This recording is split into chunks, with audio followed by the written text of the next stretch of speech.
Alright, I'm back.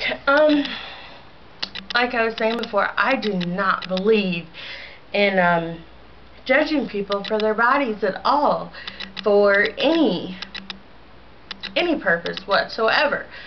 That might just be coming from a person who has an issue that can often get judged, but I think that if there's one thing we've learned from the media is it doesn't matter what kind of body you have, you will get judged for it. And people come up with all kinds of excuses for it, but the bottom line is they're just being mean. Personally, I do end up getting a lot more muscular during the summer.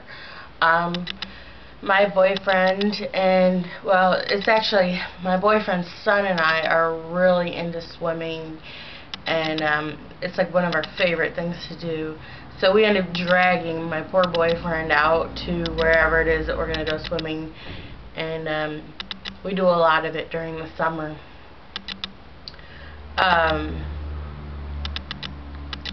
During the winter, however,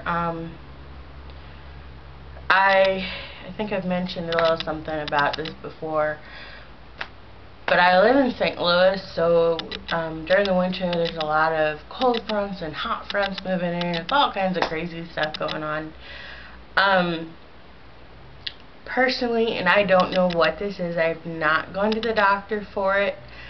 I think it might be related to having been in the service, and I think it might also be related to an injury that I incurred when my sister tried to pick a fight with me one day, and she was inebriated, and she was also high, and trying to come up with a better word for it, but put bluntly, yes, that's what she was. And she came home. We were living with our mom at the time, and she came home and just threw over the chair I was in, and my back hit a metal, like, sewage drain type of a thing that was sitting in the ground, and my mom really didn't want me to go to the hospital, so I didn't do it. She's always kind of stood up for my sister, kind of babied her a little bit. I've had some resentment over that over the years, but now that that particular sister is 21 and she's never actually lived on her own or been able to take care of herself, I really don't resent her anymore. I feel sorry for her more than anything, because I think because of the drugs that she's done, and she just has a refusal to grow up, and I feel sorry for her. And I also feel sorry for my mom, that she feels the need to still coddle her instead of kind of forcing her to go grow up already. But that's its own situation in and of itself. So anyways, when these cold and hot fronts move into the city that I live in, I start experiencing this extreme pain, and we're actually supposed to be getting a cold front tonight, and I'm so worried. I've got the icy hot on my table. My boyfriend has encouraged me several times to go to the doctor for it. I don't want to go, and I actually talked to my dad about this the other day. He has his bachelor's degree in nursing, and I was talking to him about it, and I said, the thing is that I'm so afraid that they're going to say there's really nothing we can do about this. Here's some pain medicine. Take it whenever you get the extreme pain. I don't know if I've mentioned this before, but one of my brothers passed away from a heroin overdose about 3 years ago, and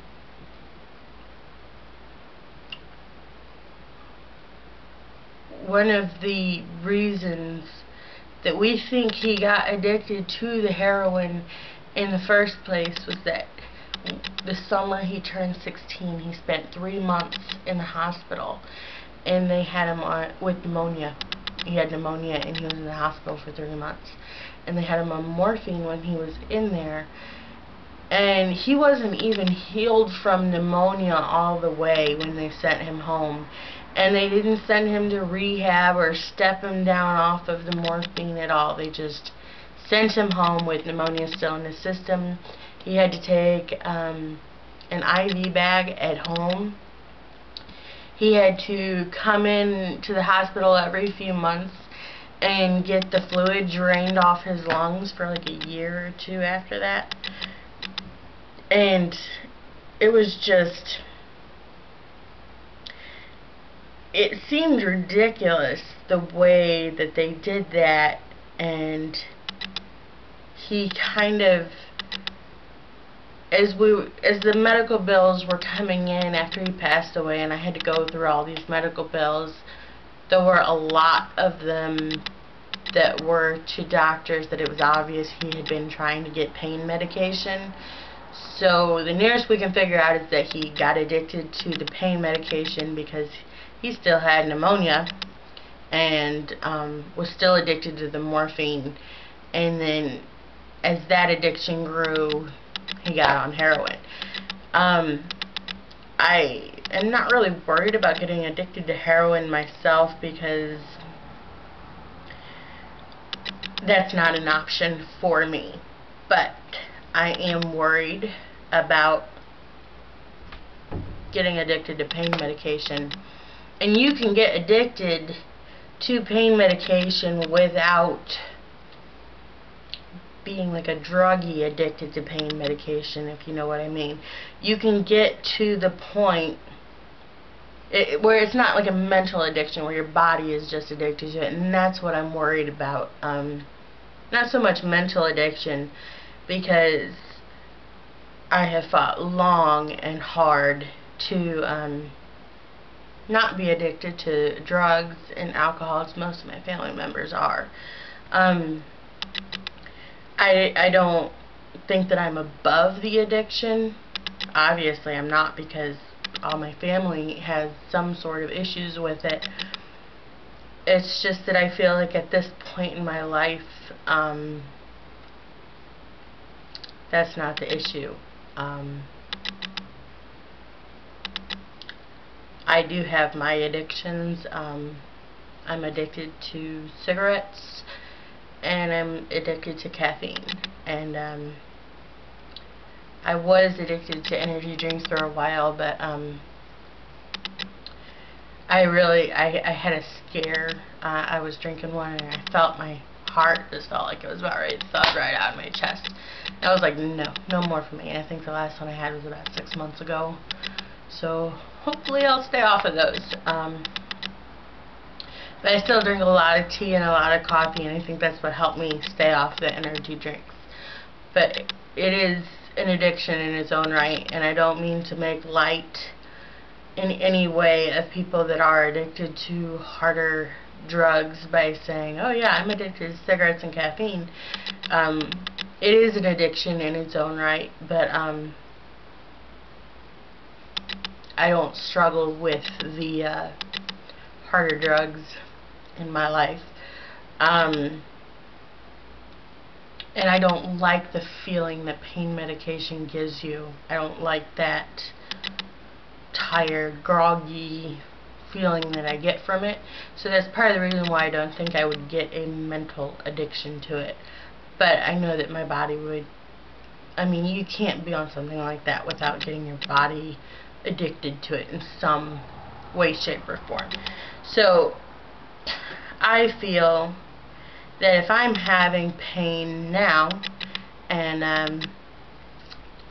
I'm almost 30, if I'm having pain now that requires pain medication, and we'll just throw a number out there, I'm not saying this is old for any reason, but say when I'm 50, will the pain medication still work? At what point will it get so high of a dosage that they say, we can't give you any more, and I'm still in pain? And that's what my biggest worry is that if I go into the doctor now and they say, well, there's, I can kind of feel that front moving in now, and they say there's nothing we can really do about it except for give you pain medication or muscle relaxers or what have you, that I'll be started on that downward journey and a spiral, really, and I don't want to get caught up in that.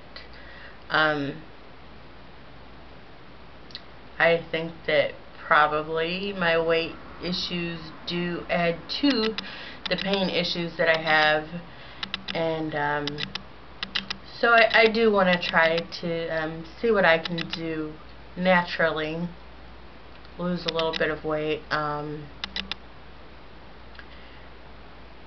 some herbal teas or something that will help me in some, anti-inflammatories or something like that.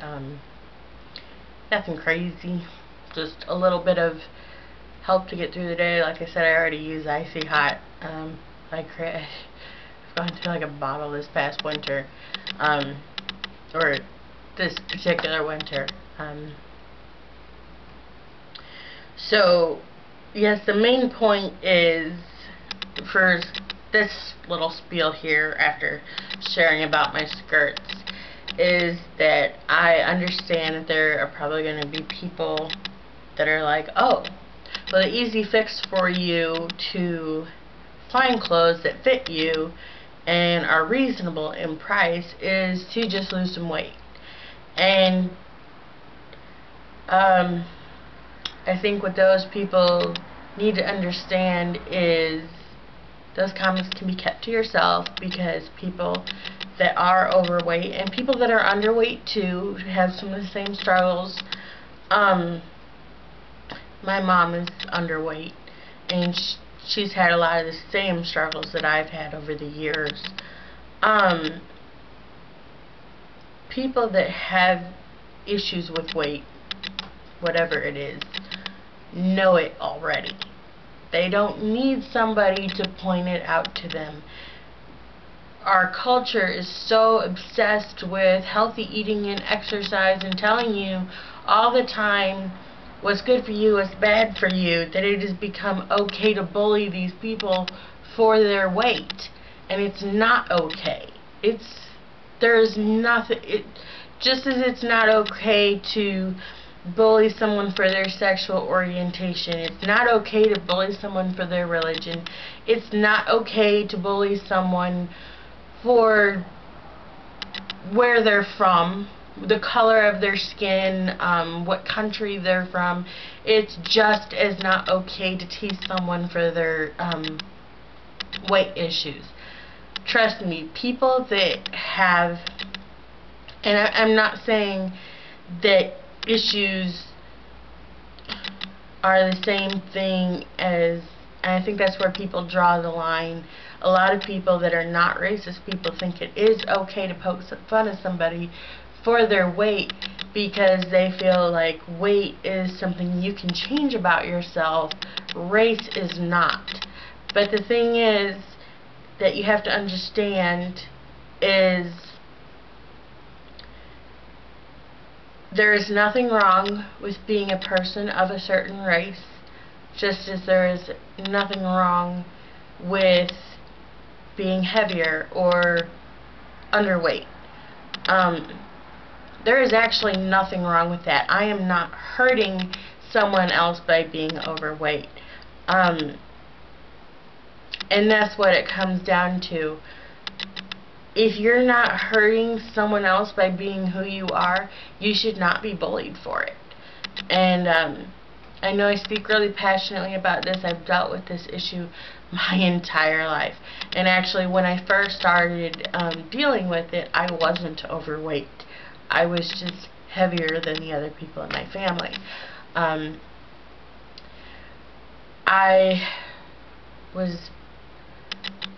I was a teenager, about 15 years old, I was 5 foot and 115 pounds, and I was teased for being overweight by my own family members. And that's why I'm so passionate about it, because it has become such an okay thing to do that family members are getting away with bullying their own family over their weight issues, whether being overweight or underweight. And like I said, my mom dealt with the same thing from her family, because she's the skinniest person in her family. And it's not okay, no matter what side of that you fall. It's inappropriate. And I just wanted to put that out there. I know that there's going to be people that make comments about it anyways, because quite frankly, when you're on the internet, you don't have a face and a personality to really match, and you can get away with saying whatever you want. And that's okay, but I'm putting my stance out there, my little anti-bullying spiel, because I think it's important that that be said, because I'm saying because way too much.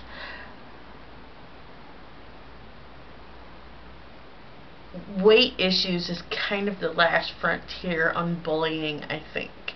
You would think we already dealt with it. Back when Americans first started dealing with being overweight, we kind of went through a period of time where it was accepted, and now we're putting so much emphasis on health, and that's okay. It's okay to inform people and educate people about their health. Just as it's okay to, or as it was okay back in the 80s when they first started, how shall I put this, educating people for sexual promiscuity on both sides of the scale, for, not scale, but on both sides of the heterosexual, homosexual line. That's okay to educate people. It's not okay to poke fun of people. So, I know that I'm unhealthy, but it's okay for me to be overweight. I'm not hurting other people by being overweight. My boyfriend's just fine with me being like this, and I'm glad. There's somebody out there for everyone, and I think it's just important to, like I said, understand that if you're not hurting anyone, you shouldn't be poked fun of for who you are as a person. So that's my spiel. Let's be.